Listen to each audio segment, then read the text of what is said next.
All right. So today's presenter is Dr. Megan Weigel of First Coast Integrative Medicine. She is a nurse practitioner specializing in neurological care in Jacksonville Beach. She brings a unique integrative medicine and holistic nursing perspective to her practice. And again, that's First Coast Integrative Medicine. She has been an MS certified nurse since 2005 and a nurse practitioner for more than 20 years. She's also board certified as an advanced practice holistic nurse. She completed a fellowship in integrative medicine at the University of Arizona in the fall of 2018, and it further complements her practice focus on wellness and holistic care. She is the co-founder of OMS Yoga, a nonprofit organization that brings free virtual and live yoga class to people living with MS all over the world. She's a yogi, a surfer, runner, avid reader, writer, and she enjoys her work with her patients immensely, especially educating people living with neurological issues and peers about the importance of wellness as a part of the treatment and journey. So I'll go ahead and hand the presentation off now to Megan. Thanks, Natalie. I'll go ahead and share my screen. All right, it's all yours. I hope everyone is having a great day today, and hopefully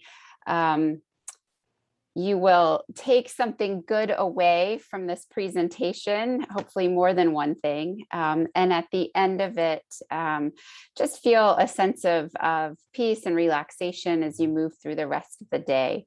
Today, we're going to talk about whole health approaches to managing arthritis. I'd like to thank Natalie again for that really nice introduction. This work is being funded by the Aging and Integrative Pain Assessment and Management Institute and the Florida Blue Foundation in coordination with the University of Florida. And I'm really always honored to do some work for my alma mater. I don't need to talk about myself. Natalie already did that. Today, we're going to talk about integrative medicine, and specifically, I'm going to give you a good definition because I get asked that a lot. We'll define osteoarthritis and talk about how many people are bothered by that in our country. And then we'll go through both conventional medical approaches and integrative approaches to the care of osteoarthritis. And we'll discuss areas of concern that you and your regular healthcare providers might have about the integrative approach. Integrative medicine provides us with a really broad definition of health, and it represents a wide range of interventions that run from the end of the conventional medical spectrum to the end of the holistic medicine spectrum. But integrative medicine specifically, as I was trained, is evidence-based. It's coordination of care, it's patient-centered or centered around your belief system, and again, has a wide variety of interventions. It's healing-oriented and emphasizes the relationship between the practitioner and you, the patient. It's informed by evidence and makes use of all appropriate therapies. So when I see a patient in my practice, I don't say, hey, I heard that this helps, or I saw on YouTube that someone benefited from this. What I'm giving you is an intervention based on your condition that has science to back up its use and to back up its benefit in your condition. Integrative medicine focuses on the least invasive, least toxic, and least costly methods to help facilitate your health, and it maintains that healing is always possible, even when curing is not. And that's my favorite part of treating people with an integrative approach, is that we all deserve to feel that we have achieved healing, even if what we have cannot be cured. We deserve to have a really good quality of life. Osteoarthritis costs over $304 billion in the United States, and that was in 2013, so almost a decade ago. I'm sure that the cost is inflated by now. $164 billion in wages are lost each year due to osteoarthritis, and that's over $4,000 less pay for an adult without osteoarthritis. The most common sources or sites of pain are the hip, the knee, the hand, and the spine. And about a quarter of people who are documented to have osteoarthritis have medical documentation or a healthcare claim for that arthritis being in more than one joint. Risk factors include age. So the older you are, the more you've used your body, being of female sex by birth, obesity, joint injury, anatomic alignment. And what that means is that you may walk a certain way because maybe you have leg length discrepancy, or maybe you have a neurological condition that prevents symmetry in your walking. Genetics, so it can run in families. Occupation, meaning people with more active occupations that do more manual labor or at an increased risk. And there's some controversy about higher paced physical activity being associated with osteoarthritis. You may know friends who are distance runners who've had to have knee replacements, or competitive tennis players who've had shoulder injuries. So that's what that means. In any case, it accounts for around 3,500 out of 100,000 ambulatory care visits each year. The goals of management, regardless of the style of management, are to modify pain, optimize your function, preserve your joints, and modify risk factors that may be causing you to have osteoarthritis. And here's what we do in regular conventional medicine. When you go visit your primary care provider or an orthopedic physician, PA or NP, they'll start with things like topical NSAIDs. Those are things like diclofenac gel. Then they'll provide oral NSAIDs like ibuprofen, naproxen, indomethacin, diclofenac.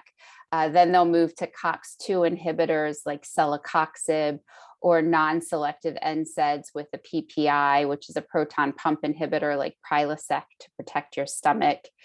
And then if those don't work, perhaps they'll move to duloxetine, which is an antidepressant that's approved for chronic musculoskeletal pain due to osteoarthritis.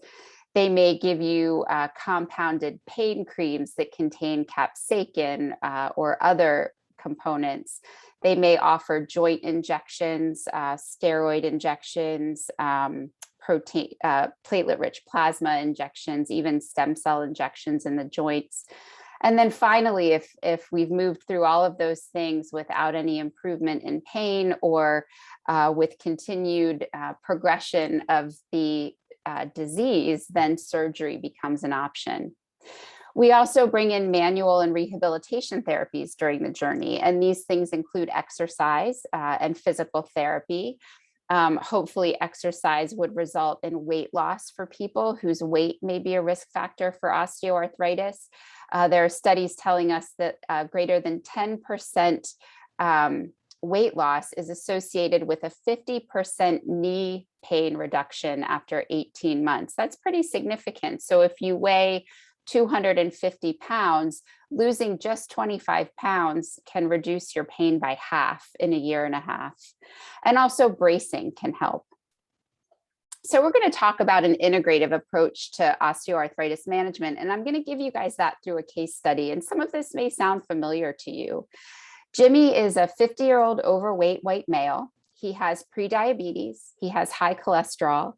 He has mild pain in his right knee from osteoarthritis, and he has lower back pain. He has a disc bulge at L4-5 with disc degeneration. He also suffers from depression and anxiety. He doesn't smoke. He drinks 3 to 4 beers at night. He has a sedentary office job. He's married with 2 school-age kids, and he sometimes lifts weights in his garage with his 16-year-old son for exercise, but this increases his pain, so he doesn't do it very much. His mother and father are both alive. His father's obese with similar medical conditions. His mother has thyroid disease. His children are healthy. He says to the healthcare provider, "I'm supposed to take metformin, but I want to try diet first, so I'm not taking it." And that would be for his prediabetes. He is also taking atorvastatin 40 milligrams a day for his cholesterol. He takes citalopram, 20 milligrams a day for depression, and he takes ibuprofen, 600 milligrams, 3 times daily as needed for pain, and that might be knee pain or back pain. He complains of an indigestion and heartburn a lot. He also has difficulty initiating sleep because of his pain. His average daily pain level is about a 4 to 5 on a 1 to 10 scale. And he has health-related anxiety. He says, I guess I'm just going to end up like my dad. I'm not sure how hard I even should try to get better. When an integrative provider examines him, he's overweight, he's hypertensive, he has high blood pressure. When let's say I'm the provider, when I move his knee around, it cracks and pops and feels that way. You can feel the cracks and pops in his knee. He has mild lower back dysflexion when he bends forward to touch his toes, but it really hurts him when he comes back up. And he has a limping gait. So what is missing from what we know about Jimmy? This is where the integrative hat comes on.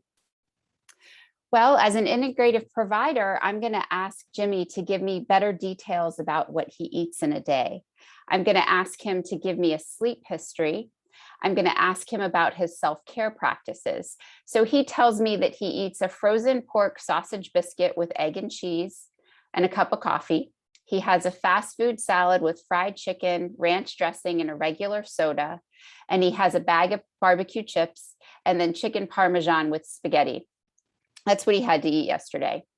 He tells me that usually he watches the news until 10:30 and in his living room, and then he goes to bed. But when he gets in bed, he picks up his phone and he scrolls around on social media for 10 to 30 minutes. This might make him anxious.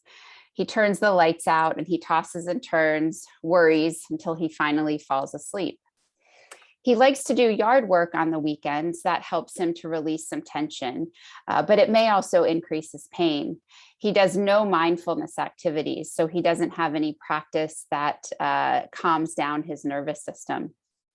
I also asked Jimmy about his spiritual beliefs, his history of trauma, and his readiness to make changes in his life. So he tells me that he started going back to church on Sunday once he received the COVID vaccination. He believes in God and he enjoys being in nature. He had a right knee injury from playing high school football, and he had to sit out his senior year. He really felt shortchanged by this knee injury because he was looking forward to a college football career. And when he talks about this, he gets a little choked up. He really doesn't want to take more medication. He's motivated to make diet changes, not really motivated to exercise more. He doesn't want to take a lot of supplements or spend too much money on seeing other healthcare providers, other types of providers. He has good family support to help him make lifestyle changes. His wife and kids would really like to see him be out of pain and help him realize a little more joy in his life. And he wants to be a good role model for his kids. That motivates him. So I would think outside the box here with Jimmy. I wouldn't just dive in and get x-rays of his knee and his hip. I would also do a complete neurological assessment to see if I noted any problems that would cause me to order additional imaging for him. I would check B vitamin levels and vitamin D levels, keeping in mind that insurance doesn't always pay for these levels to be checked. But B12 levels of less than 400 can be associated with symptoms like memory loss, fatigue, tingling, and memory dysfunction.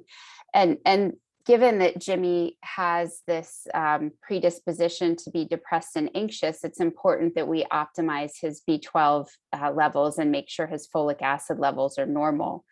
Also, optimizing B12, folate, and vitamin D levels may improve mood and pain. We have science to tell us that. I would also consider sleep evaluation if his sleep was disturbed or if he told me that he was very fatigued during the day. Now, he's not telling me that, but pain is associated with abnormal sleep patterns and changes in the phases of sleep that results in diminished restful sleep. So that's important to think about as well. So let's move on to what concerns folks may have about using integrative medicine modalities. And this might be you, and it might also apply to your healthcare providers. First of all, when most people think about integrative medicine these days, because of how much time we spend on the internet, and I think just the breadth and power of this wellness industrial complex that we have here, that we've sort of gotten on board with in our country, one of the first things people think about is supplements. There are literally thousands of supplements that you can find that say that they do different things. Even for supplements that do actually do these things, that do have these benefits and have evidence behind them, the evidence isn't as good as it is for pharmaceuticals. So you can think of this as, say, a study looking at the benefits of turmeric or curcumin might enroll 60 to a couple of hundred people. Whereas for pharmaceuticals, we're looking at thousands to even millions of people assessed over time if you bunch all the studies together. There also is a risk of harm in integrative medicine modalities, just like in conventional modalities. There are interactions between medicines, supplements, and even disease states. For example, certain supplements can impair the effects of chemotherapy or can encourage immune cells to become overactive. The most common cautions with medications and supplements are antiplatelet therapies, anticoagulants like warfarin or Pradaxa, and antidepressants.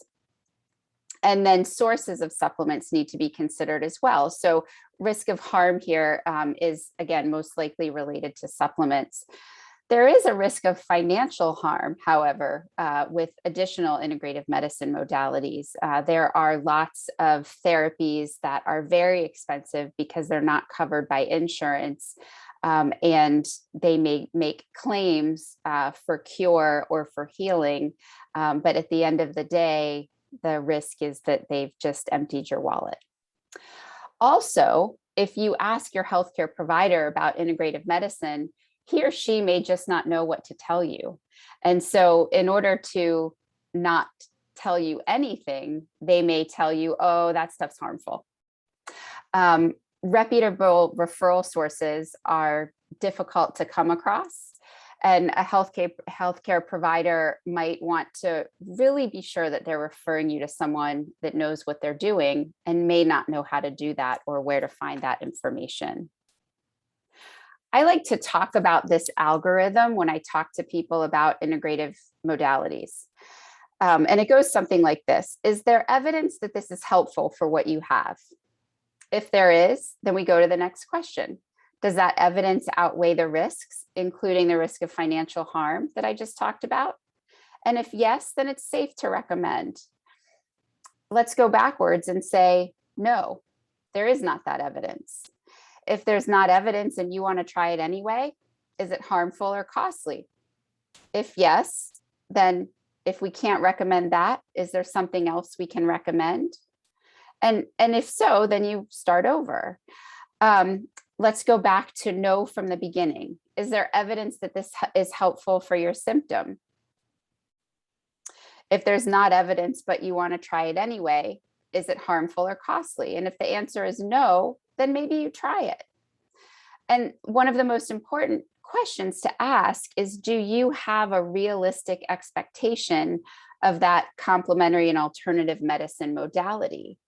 And that's a difficult question to answer because we all like to put our beliefs in something. We all like to believe that the best outcome is possible. But when just a few YouTube videos are saying that they've had a cure from X, Y, or Z, it's probably not realistic to expect that same cure could happen for you or that same benefit could happen for you. So it's really important that there's a realistic expectation to the choice that you make. Let's talk about the integrative approach. We're going to move through some lifestyle changes, Supplements and botanicals talk about manual and complementary therapies, exercise therapies, and mindfulness in osteoarthritis. Lifestyle changes. Well, what can you just do without really costing yourself any money? Maybe just a little bit of time, a little bit of strife from making goals that are hard to achieve, but still on the back end, you're going to have benefit. We talked a little bit about weight loss earlier. Overweight and obesity cause excessive force on the joints, and they are also inflammatory conditions in general to your body. Just a 5 to 10% weight loss can significantly improve pain.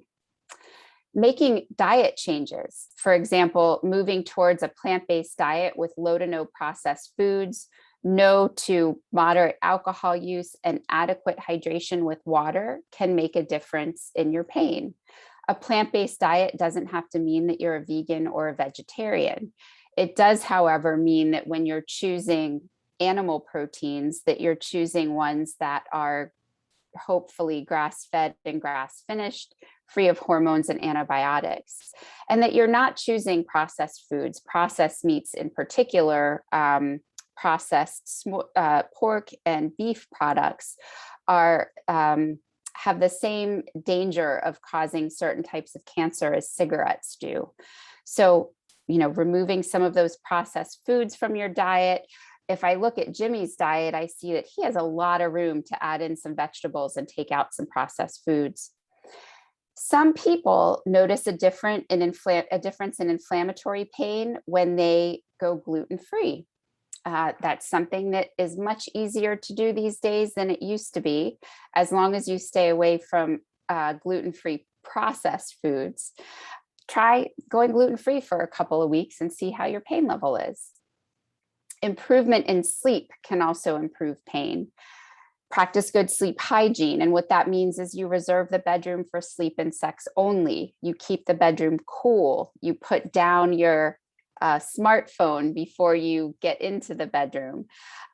You could consider guided imagery for pain before bed. And if you just Google Kaiser podcasts, there's a link that comes up that takes you to free guided meditation, anywhere from 20 to 45 minutes long, specifically for pain. And the benefit of guided imagery is that you can fall asleep while you're listening to it and still enjoy the benefits of tampering down your nervous system and potentially improving your pain. You could also consider talking to your physician or your NP or PA about an antidepressant change that may improve your sleep. You can consider ways to reduce your stress. Would talking to a counselor or going to a health and wellness coach help you meet your goals? You can also take care of other medical conditions so that they're not looming over your head. For example, for Jimmy, making sure that he has a handle on lifestyle changes that can improve his diabetes and cholesterol sets him up for more freedom because of better health in the years to come. Let's talk a little bit more about diet changes. I prefer to tell people to eat their supplements. And what I mean by that is get what you need from food. Your body likes to eat food much better than it likes to get what it needs from pills. Certainly, if you have aversions to certain foods, you may need to get things from supplements. I recommend an anti-inflammatory diet food pyramid to get that plant-based diet in. And you might say, well, this looks similar to the Mediterranean diet, and it is. The difference is that it includes more Asian foods, like whole soy foods, cooked Asian mushrooms, healthy herbs and spices, things that aren't on the Mediterranean diet food pyramid. And you can find this just by Googling anti-inflammatory diet. It will take you to Dr. Andrew Weil's website where you can find this pyramid. I wanted to present to you some supplements and botanicals that have fair enough evidence that they can reduce pain. The list here includes moderate to large clinically meaningful effects for pain reduction, a low to high level of evidence, and low risks. You don't want to start any supplements or botanicals without talking to your medical provider, because certainly all of these listed here may have drug-drug interactions. Supplements to consider that you may have heard of before, perhaps the most common one is glucosamine sulfate. Studies are actually controversial about whether or not this actually does improve knee pain, but most of the evidence is in knee pain. You may also consider avocado soybean unsaponifiables, ASU, it's often labeled. SAMe, which needs to be taken with B12 and folate and should not be taken with certain antidepressants or other antipsychotic medications. And then botanicals like boswellia, curcumin, and pycnogenol. I think the safest components of this list are probably the curcumin and the pycnogenol. Those are good, safe places to start, and you could discuss with your healthcare provider whether or not those would be safe for you to take based on your current medication list. Essential oils can also be very helpful for pain, and I think each of you who registered has received a peppermint roller.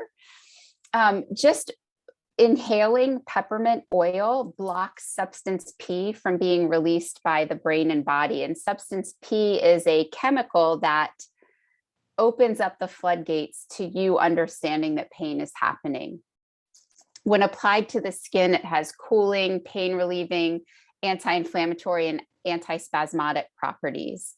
When helichrysum is applied to the skin, it has pain relieving, anti-inflammatory, and antispasmodic properties. When eucalyptus, rosemary, yarrow, and chamomile are applied to the skin, they can reduce pain and inflammation. And arnica is also commonly used for pain and inflammation.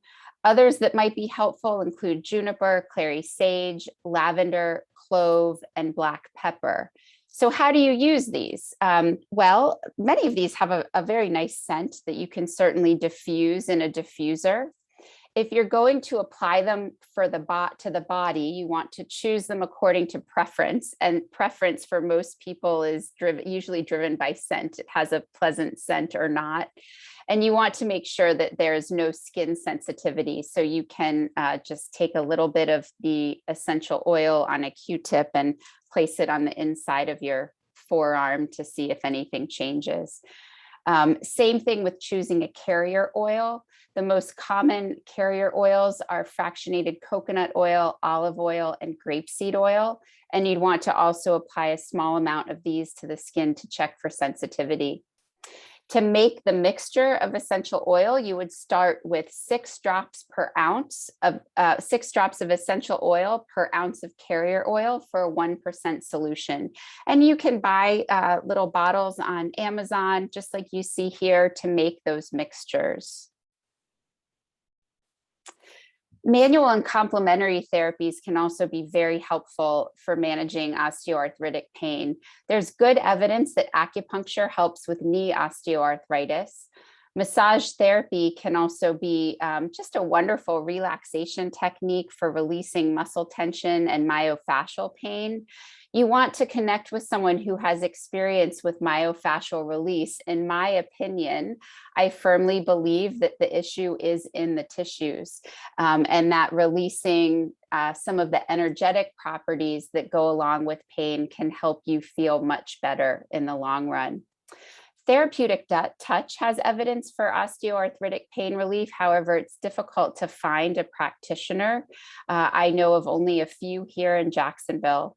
Chiropractic care may be helpful. Music therapy may be helpful as a distraction technique for pain. And then physical and occupational therapy can also help you learn how to move your body better, how to do things in a different way so that you're not aggravating your condition, and how to strengthen muscles so that you improve pain in the course of the arthritis. Exercise therapies are different than physical and occupational therapies because these are things that typically you would do on your own or with a group of therapy. Tai Chi and Qigong are different philosophies of movement, but similar.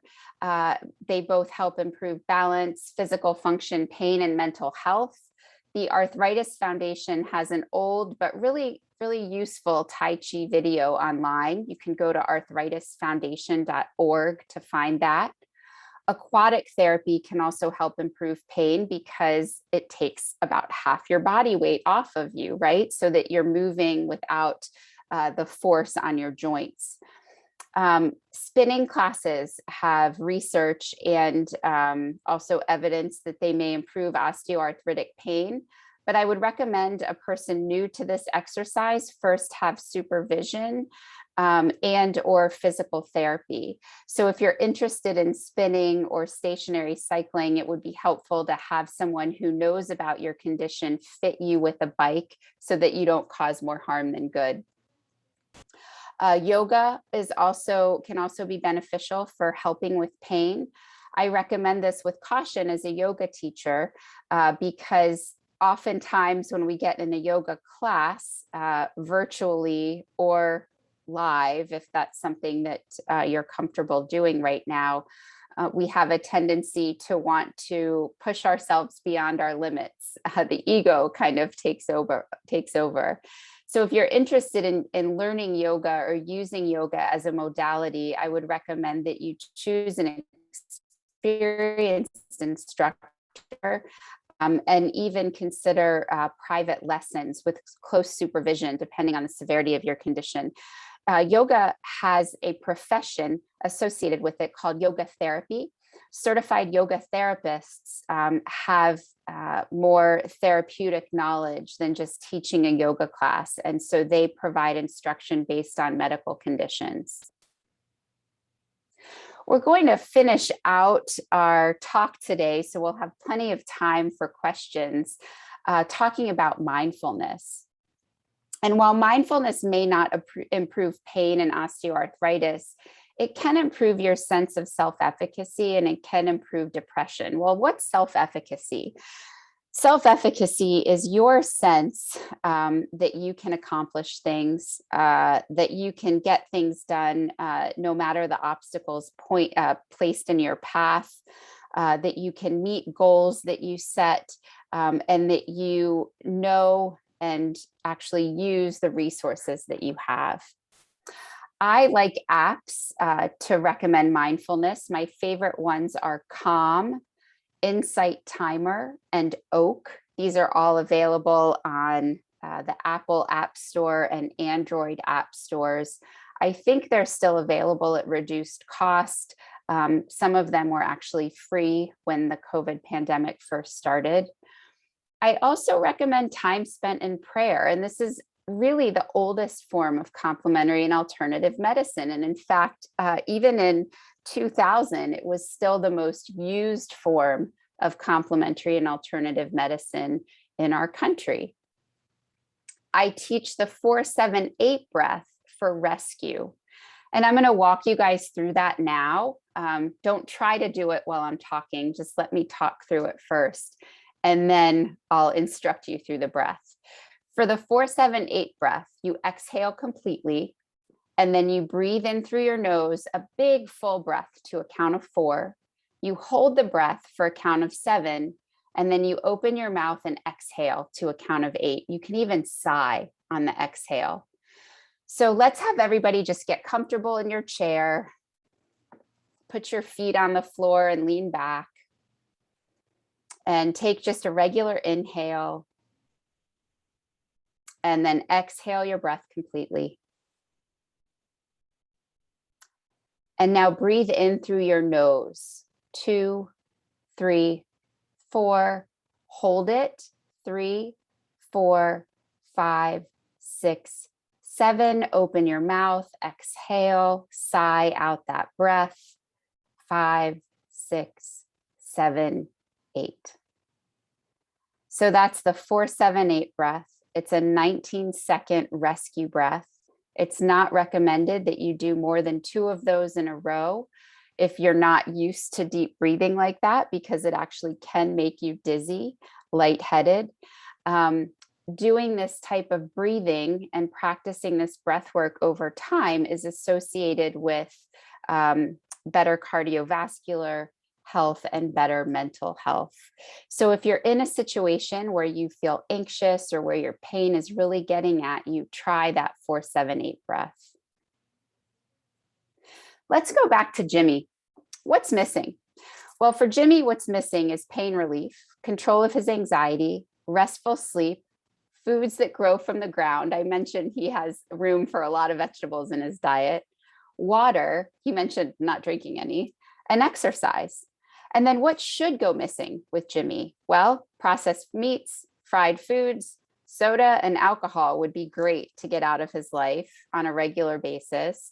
News and social media before bed, what my mom would call stinking thinking. And that's Jimmy saying, well, I'm starting to look just like my dad. There's no way I'll ever get better. It's all in your genes, right? Let's get rid of that stinking thinking. And then let's get rid of that indigestion. And by doing some of these elimination diet things, we probably can get rid of most of his indigestion. So this is what I say to Jimmy. Jimmy, it was good to get you to know you today. I think with a handful of changes, you can really have improvement in quality of life and pain. Let's talk about a Mediterranean diet, getting rid of some processed foods and replacing that soda with water and more of it. Can you stop drinking soda and stop eating processed meats for 2 weeks and come back and see me? We'll talk about what changes you might have noticed. I'd like to see how curcumin helps your pain. It's an effective anti-inflammatory, and it may help with depression. There's actually evidence that curcumin helps with pain just as much as naproxen does over time.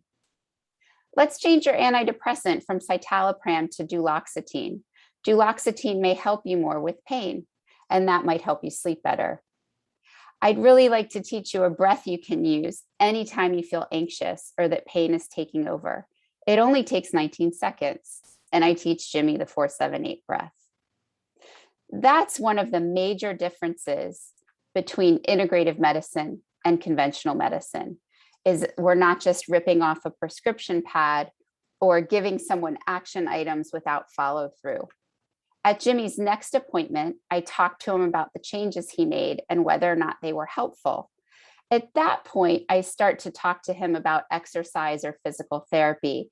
I suspect he's already achieved some of these newer goals. I include his family and nature in the plan because he told me he likes to be outside. I also discussed sleep hygiene with him. I didn't want to take away too much at once, so I thought losing his cell phone before sleep might be a little too much for him. And then we talk about considering a referral to acupuncture, which may help with both anxiety and pain, keeping in mind his financial resources. I tell Jimmy that if he has a health savings account or an FSA, a flexible spending account, he can use that most of the time to pay for acupuncture, at least in the state of Florida. So I mentioned ending with mindfulness. I'd like to talk you through a short guided meditation today. And it's specifically guided to help you with pain. I think it's also simple enough that you could remember it and use it again in the future. So why don't you go ahead and get comfortable in your chairs or wherever you are. You might be on the floor. You can lean back if that's safe for you to do. Rest your head and close your eyes. Go ahead and put your attention on your breath. Let it be a little slower and deeper than usual. Maybe you're inhaling to a count of 4 or 5, whatever's comfortable for you without struggle. And then exhaling to that same count.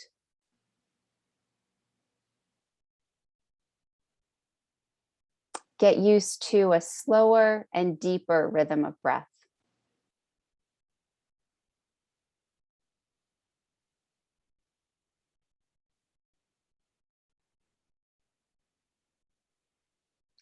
On your next inhale, breathe in that fresh, healing, cooling air all the way through your nasal passages to your feet. And as you exhale, imagine that you're taking anything with it in your body that doesn't serve you and exhaling it out to the air around you. And then breathe in again, another cleansing breath.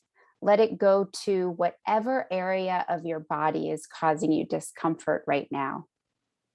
Imagine that it's washing away the pain, washing away any inflammation, washing away any struggle. And as you exhale, push the struggle, the pain, the inflammation away. And continue to do that. Pick one place, breathe in fresh cleansing air, and just wring out on the exhale. Wring out any discomfort, wring out any emotions that you have around that pain. Let yourself be cleaned up with the inhales and rinsed new with the exhales.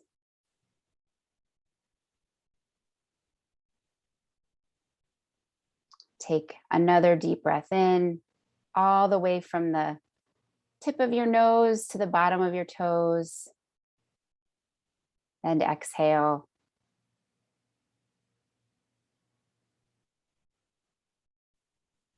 And with a smile, one more breath in. Open your mouth and sigh, ha, as you exhale. And you can begin to gently open your eyes. For those of you that may not have meditated before, you just did that for about 3 minutes. It may have seemed like an eternity. Hopefully it was comfortable for you. You can use that anytime, that analogy of bringing cool, fresh air or maybe cool water around a joint or around an area of your body, letting it settle in and soothe you, and then pushing out anything that is causing discomfort in that area as you exhale. I hope you found that helpful. So I'd like to just end with this last slide. The term Shinrin Yoku means forest bathing. It is actually a new trend here in the United States, but a very ancient one in Japan, and specifically references forest bathing, which is walking in nature, walking in the woods, taking in the healing effects of fresh air, the healing effects of the sounds of nature. And I encourage you to try it. If you have not, I think we've got a cold front coming here in Jacksonville this weekend, which means it might be a little tolerable to be outside at a park or on a walking path and just enjoying nature that's around you. So without further ado, I will end the presentation and go ahead and take questions.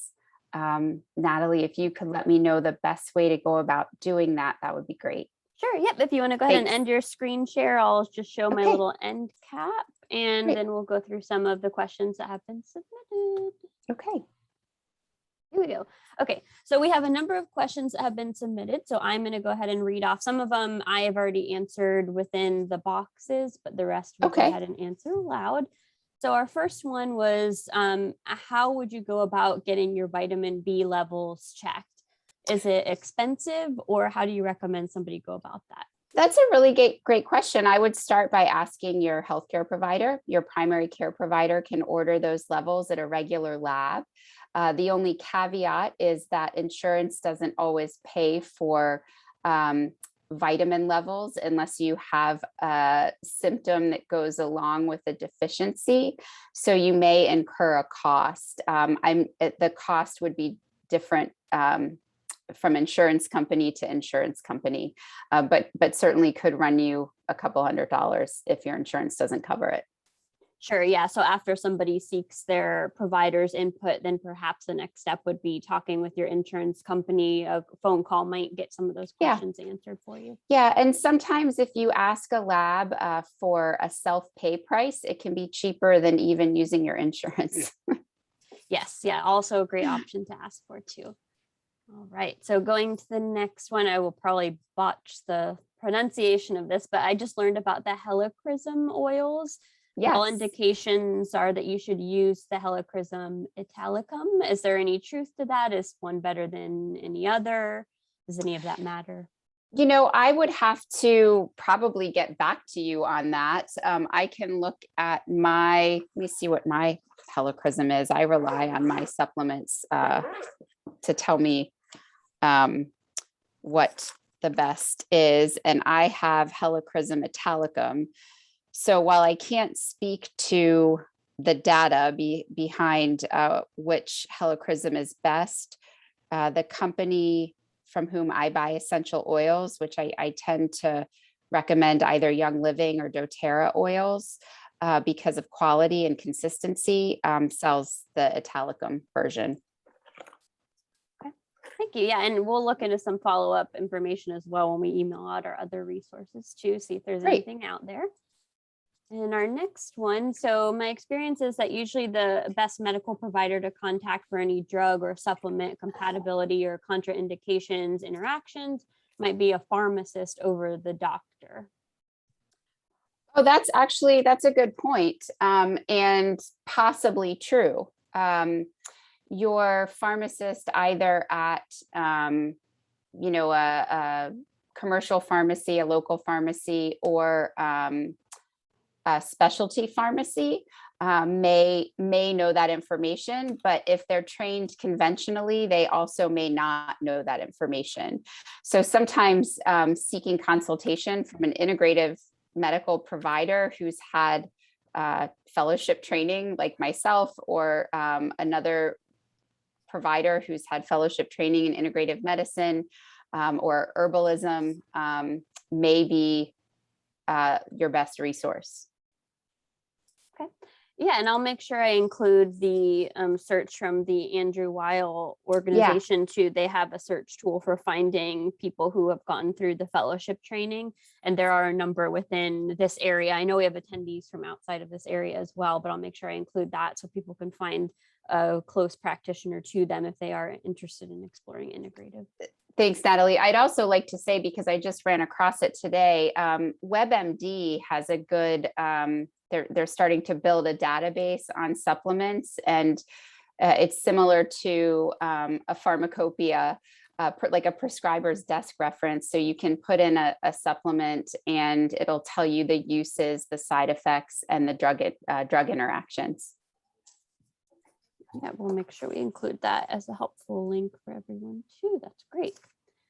Someone's asking about stem cell therapy for arthritis. I don't know if that's within your practice. Yeah, that is not within my area of expertise at all. I would encourage you to talk to either an orthopedist or a physical medicine and rehab provider about the evidence behind stem cell injections for specific joints. Thank you. And then our next one is on hot and cold therapy. So do you recommend the use of heating or ice packs for any sort of arthritis pain or inflammation? Yeah, I think that's a great question. And there's plenty of opposing data about it. You know, with acute injuries, we recommend ice. I personally prefer moist heat, but I have begun to listen over the years and over the years of having sports injuries to my physical therapist and my massage therapist, and use ice after massage and after physical therapy. And then just for comfort, use moist heat. So I think some of it is dependent on the time that you're using the intervention, and some of it is important for just for comfort. So if you've had a movement-based intervention like manual work with physical therapy, chiropractic, or massage, I think immediately after those therapies or that day, ice is probably best. But if you're just, kind of lounging on the couch one day and you think, I'm not sure if I should use ice or heat, use the one that's most comfortable for you. Thank you. Mm-hmm. Another question is about Pilates. Would that be a potential recommended exercise therapy for someone that has arthritis, or are there any specifics to any type of exercise, or just as long as it feels good? What do you recommend? Yeah, that's a great question. So Pilates is not on the slideshow only because I found greater evidence for the things that I mentioned. But I do think Pilates is a great form of exercise because it really works your stabilizing muscles, which are the small muscles like yoga, Tai Chi, and Qigong, the small muscles that help improve your balance and your core strength, and help improve your functional movement. Functional movement being, oh, I'm reaching for this, or oh, I'm twisting and turning for that. So I would recommend private Pilates instruction. If you've never done Pilates before, or if you have, but have an injury that needs to be considered and is new, but I certainly think it could be a good way to go. Okay.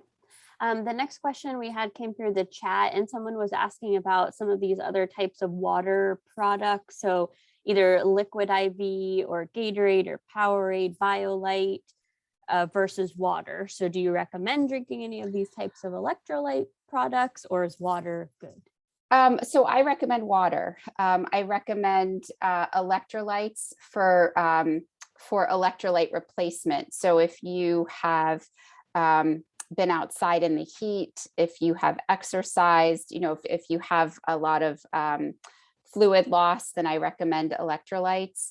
But if you are just drinking because you need to get in fluids, then I recommend water. And people can flavor water with lemons or limes or cucumbers, or there are pitchers that you can buy that have a tube in the middle where you can put different fruits or vegetables and they diffuse out into the water.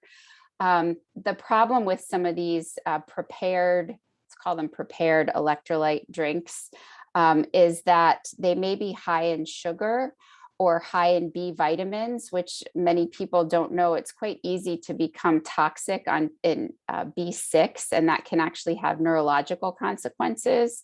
And the B6 is in a lot of energy drinks, vitamin waters, those sorts of things.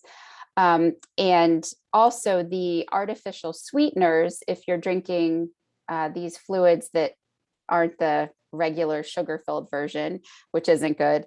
The artificial sweeteners, depending on the sweetener, can be irritating to the bladder or the bowels. So I really just recommend sticking with water. All right, thank you.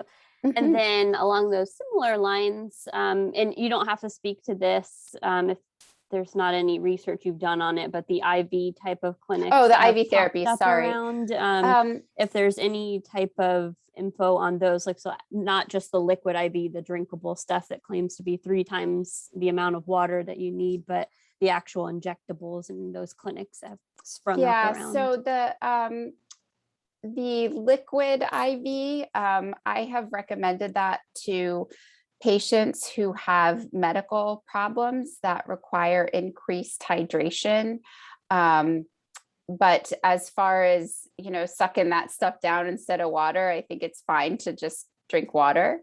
As far as the IV therapies around, really around the country, not just town, they might even come to your neighborhood that have popped up. There's a lot of wellness industrial complex gimmicks in those IV therapies.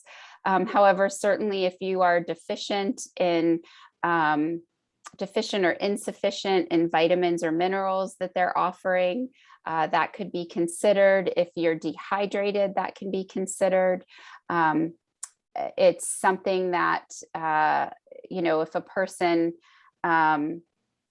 has, let's say, many of them offer actually headache treatment, and it's certainly cheaper than going to the ER. There's no indication to go to the ER. So just watch your wallet, and also make sure that the person administering the IV to you is aware of your medical conditions and all of the medications that you take.